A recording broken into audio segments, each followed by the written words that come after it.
할렐루야. 사랑하는 대강의 가족 여러분, 오늘 하루도 하나님의 말씀과 동행하는 하루 되길 소망합니다. 오늘 말씀은 출애굽기 13장 17절에서 22절 말씀입니다. 바로가 백성을 보낸 후에 블레셋 사람의 땅의 길은 가까울지라도 하나님이 그들을 그 길로 인도하지 아니하셨으니 이는 하나님이 말씀하시기를 이 백성이 전쟁을 하게 되면 마음을 돌이켜 애굽으로 돌아갈까 하셨습니다. 그러므로 하나님이 홍해의 광야길로 돌려 백성을 인도하심에 이스라엘 자손 애굽 땅에서 대열을 지어 나올 때에 모세가 요셉의 유고를 가졌으니 이는 요셉이 이스라엘 자손으로 단단히 맹세하게 하여 이르기를 하나님이 반드시 너희를 찾아오시리니 너희는 내 유고를 여기서 가지고 나가라 하였음이더라. 그들이 숫곳을 떠나서 광야 끝 에담의 장막을 치니 여호와께서 그들 앞에서 가시며 낮에는 구름 기둥으로 그들을 길을 인도하시고 밤에는 불기둥을 그들에게 비추사 낮이나 밤이나 진행하게 하시니 낮에는 구름 기둥 밤에는 불기둥이 백성 앞에서 떠나지 아니하니라. 아멘. 하나님의 은혜로 이스라엘 백성들의 애굽을 탈출하게 되었습니다. 그런데 하나님께서는 이스라엘 백성을 출애굽시킨 후 백성을 가까운 길로 인도하지 않으시고 보다 먼 홍해의 광야길로 방향을 돌려 백성을 인도하셨습니다. 실제로 애굽에서 가나안으로 가는 가장 가까운 길은 블레셋 사람이 거주하는 가자를 통해 가는 길로서 도보로는 약 4, 5일밖에 안 걸린다고 합니다. 그런데 먼 길로 이스라엘 백성을 인도하셨던 겁니다. 하나님은 왜 그렇게 하셨을까요? 그 이유가 17절에 기록되어 있습니다. 이 백성이 전쟁을 하게 되면 마음을 돌이켜 애굽으로 돌아갈까 하셨음이라. 지금 이스라엘 백성의 상태는 전쟁을 치를 만한 준비가 되어 있지 않습니다. 무기도 없었습니다. 그러니 전쟁을 보게 되면 애굽으로 돌아가자고 할 것입니다. 하나님은 이것을 염려하셨던 것입니다.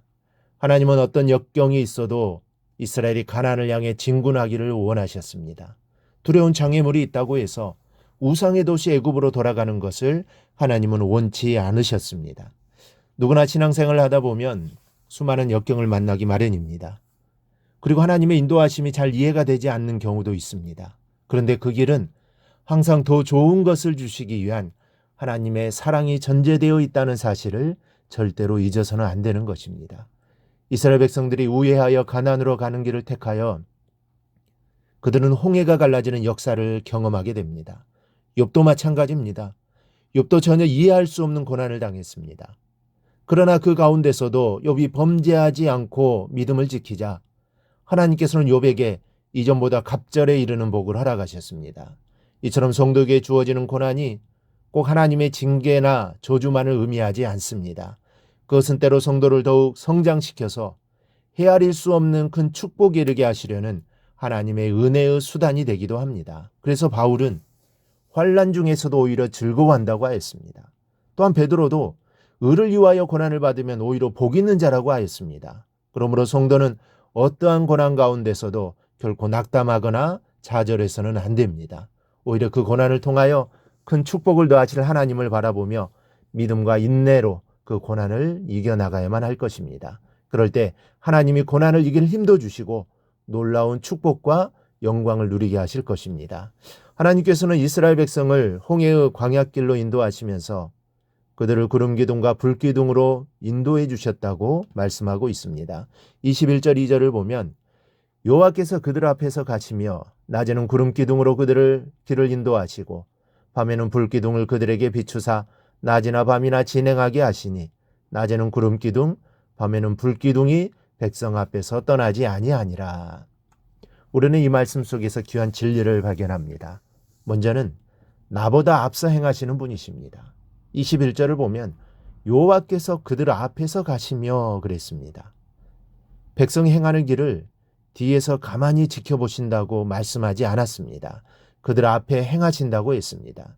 여기에서 행하다라는 단어는 가다, 걷다라는 뜻을 가진 분사형입니다. 분사형을 사용한 것은 여호와께서 이스라엘 앞에서 그들을 인도하며 계속 걷고 있는 상태를 보여주는 것입니다. 즉, 한 번만 그렇게 한 것이 아니라 이스라엘이 진행할 때마다 계속 그렇게 하셨다는 것입니다. 그리고 뒤나 옆에서 이스라엘의 행진을 따른 것이 아니라 앞에서 인도하셨다는 것은 이스라엘의 하나님을 따라가기만 하면 되었다는 것을 강조하고 있습니다. 마치 아장아장 걸어가는 아기를 보며 즐거워하던 부모가 아이 앞에 걸림돌이 있으면 재빨리 뛰어가서 장애물을 치워주는 것과 같습니다. 주님께서는 나보다 앞서 행하시면서 걸림돌이 있으면 뽑아주시고 함정이 있으면 피해가도록 이끌어주시는 분이라는 것입니다. 우리의 인생을 혼자 살아간다고 생각할 때가 많습니다. 그러나 세상 끝날까지 함께 동행하시는 주님이 오늘도 나와 함께 하시고 나보다 먼저 행하시어 인도해 주신다는 사실을 믿고 용기를 내실 수 있기를 바랍니다. 둘째는 낮에는 구름기둥으로 인도해 주시는 분이십니다. 낮에는 구름기둥이 백성을 인도했다는 것은 광야의 내리쬐는 살인더위 속에서 살아남을 수 있는 유일한 방법이었습니다. 어느 목사님이 성지순례를 가서 이 광야에 들어가 보았다고 합니다. 차에서 내리는 순간부터 숨이 막히기 시작하면서 머리에 불이 붙을 정도로 뜨겁더랍니다. 도저히 이런 광야에서는 아무도 살아남을 가능성이 없는 살인더위였습니다. 그런데 구름 하나가 아주 낮게 떠 있는 것을 보았습니다. 그 구름 밑에는 그림자가 드리워졌는데 그곳으로 들어가 보니 그렇게 시원할 수가 없더랍니다. 그때 그 목사님은 하나님이 이스라엘을 구름기둥으로 인도하셨다는 것을 절실히 깨달았다고 합니다. 아마도 이스라엘 백성은 구름이 움직이는 대로 그 그림자를 따라다녔을 것입니다. 그림자를 벗어나서는 하루를 견디지 못했을 것이기 때문입니다.